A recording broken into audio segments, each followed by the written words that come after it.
What is up, YouTube? Welcome back to the channel. Guys, we are back with an account update. Let's talk about how my summons this weekend went.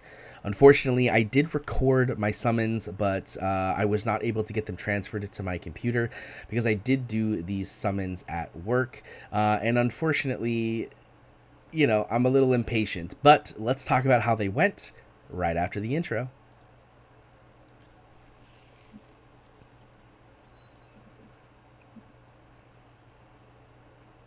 And welcome back, guys. Now, I did think about holding off on doing my ancient summons for Eoar and Carnelian, as well as all of the other summons that I had in the pool as well. Primarily going for the special divine summoning for the chance to pick up Seraphina, because I was very close to Pity, and I was like, I have a couple divine summons. Let's throw them in the pool. We'll see if we get lucky and pull Seraphina. If we don't, and we happen to pick up a Cetrum, it's not the end of the world, because getting Cetrum to A3 is a beneficial thing for him to get, and there may be a game mode where he just does really, really well that the A3 makes a big difference. For example, specifically potentially Lord of Styx. I think he has some potential to fit in there as well on my team, and so because of that, it would not hurt me to pull on this banner.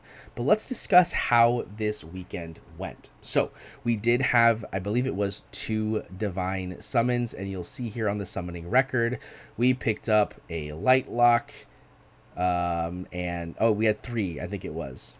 Yeah, we had a what is this, Scorch, a Lightlock, and then we did pull a Cetrum. Now, we did hit the legendary, which was exciting, but of course, we were a little disappointed at the fact that it wasn't Seraphina, because I would have liked to get Seraphina on the account, specifically just so I have her on the account to be able to make content on her. Because of where I am in the game, building up a champion to 6-star is something I have to do for events, and I'm running out of champions to build.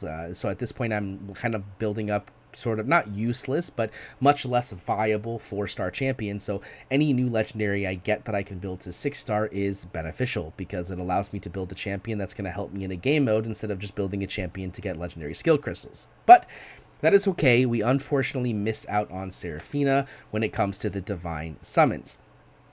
But then we also had an event going on in terms of the summoning event, right? We had to get summoning event, and I did some pulls, and I was close to a couple more milestones, and so I said, let's throw just a couple blue summons into the pot, and let's see what we can get our hands on.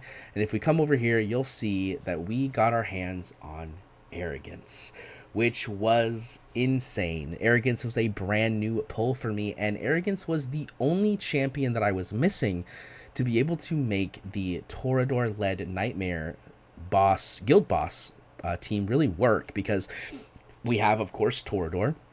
We have, of course, Lust.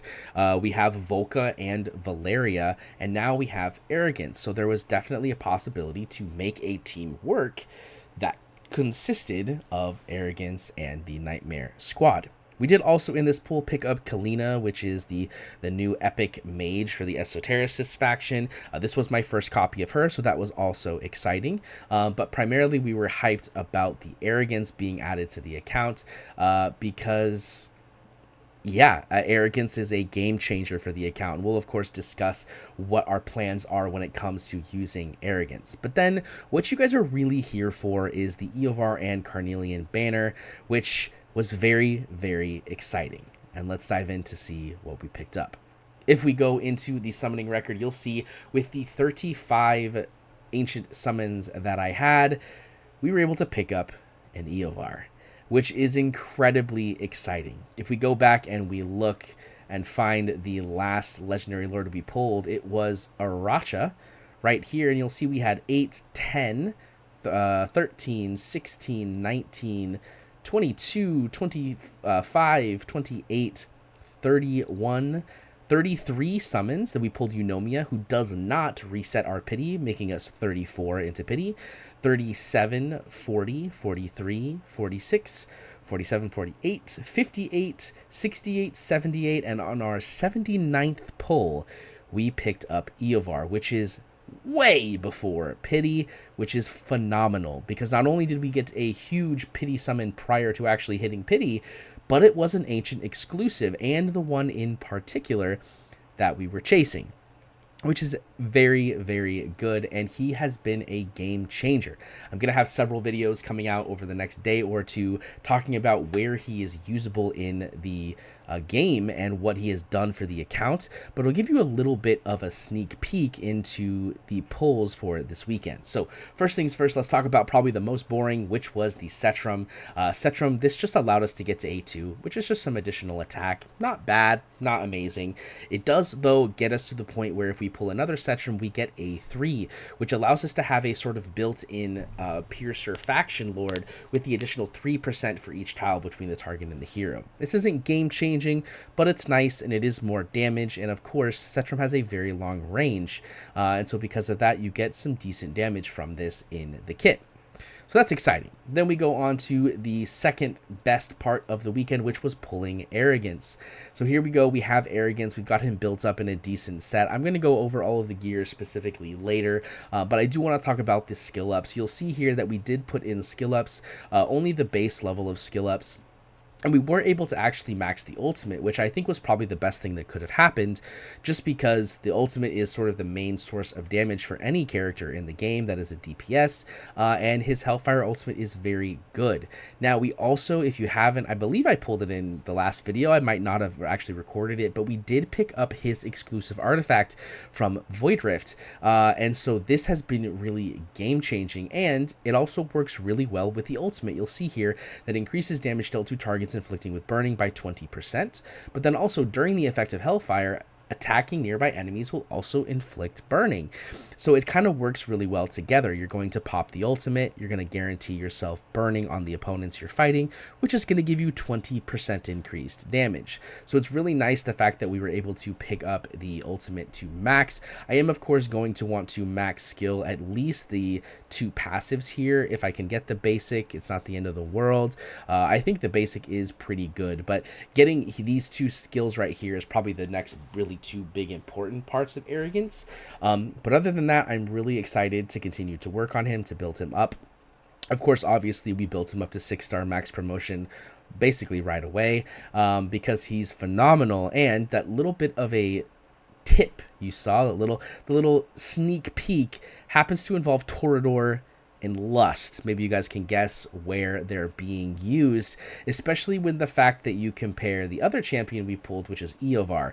I think I probably gave it away already, but if not, let me know in the comment section down below what you guys think I have made changes to when it comes to my account in general that involves Toreador, Lust, Arrogance, and Eoar. I think it's pretty obvious, but let me know what you guys think in the comment section down below, because I'm always interested to hear what you guys have to say. But let's dive into Eoar and what we have done on him so far. So, of course, we max leveled him, we got him to 6-star, full promotion, and we put him in a Soulbound Arcana set. The main reason we did this is because his ultimate is a very cheap ultimate, and he builds up to it rather quickly, and so we're able to get pretty good return on investment from Soulbound Arcana due to that fact. It is a relatively good set, sitting at about 15k attack with 322% crit damage, and also we're at a 1.1 second attack interval.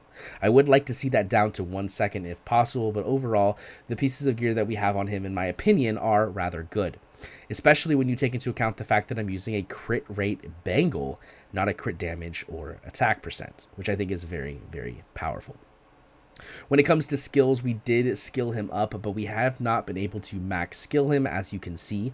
We did max skill his Victorious Pursuit, which I do think is probably the more important of the 2 passives, simply because this one is not up 100% of the time. It's only when an allied marksman casts the ultimate, which typically we're running him with Silas and Hex, so that makes sense. Because he is going to have a lot of marksmen that are casting ultimates, so this does get good value, but this is just a permanent thing that happens when his ultimate attacks. You get to reduce the attack interval by 20%, and each attack deals 75% damage, and it happens 3 times instead of 2, because his basic is a 2-hit basic. And then, of course, if you have 12 swords, this is extended to a 15-second duration instead of 10, which is pretty nice as well, but not game-changing if you don't have the 12 swords. But overall, I would, of course, love to get the ultimate skilled up, because that is 15%. Yeah, 15% damage that I'm leaving on the table, which is a pretty big increase, and also 8% defense penetration from the second passive, Lethal Bladestorm. He is also running a Spirit Siphon simply because his ultimate is a single target ultimate, right? It kind of just goes to the enemy with the lowest HP. And I'm honestly not sure if it moves. Like, if you kill something, do the rest of the swords go into someone else, or is the ultimate just end? That's not something that I looked at. I'm really not sure. And of course, this animation here doesn't help me because it only kills the first guy and nothing else happens. So I'm not quite sure how that works. I will definitely do some more testing with him, but ultimately I think he is phenomenal. I love him. His design is also just really, really cool. And even though I did have a Racha, I feel like even if you have a Racha, Eovar is a must pull.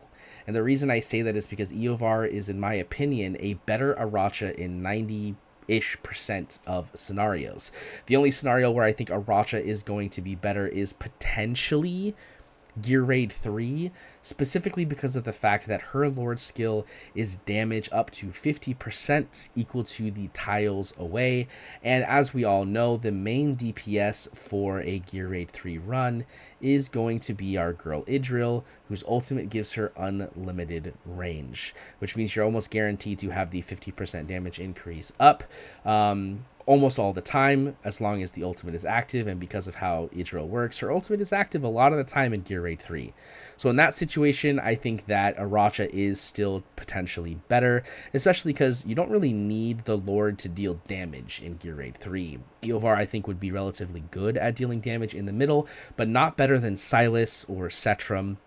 And so because of that, I think that Eovar is not as good in Gear Raid 3 as Aracha is when it comes to empowering your other Piercer champions like Idril. But I do think that Eovar is better in pretty much every other scenario in the game. And so because of that, I'm hugely, hugely excited about the fact that we added him to the account. But guys, that's the quick update. I do think that there's a lot of potential coming in the future, specifically when it comes to the Trial of the Nightmare, because the fact that we've picked up Arrogance, I think, opens up the ability to push the Trial of the Nightmare up to max, because Arrogance was one of the champions that I was missing to really make it possible to push that up. So I am excited. Look forward in about a week. Hopefully I'll be able to get that done, and we'll kind of see what happens.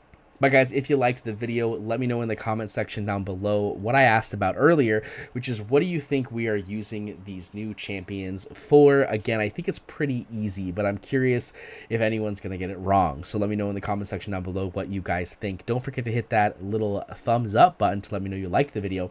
And also, guys, we are still making that huge push for 5,000 subscribers, and every subscriber counts. So please don't forget to subscribe. It really helps the channel move forward. That's it for me today, guys. I really hope you enjoyed it, and I'll see you in the next one. Peace.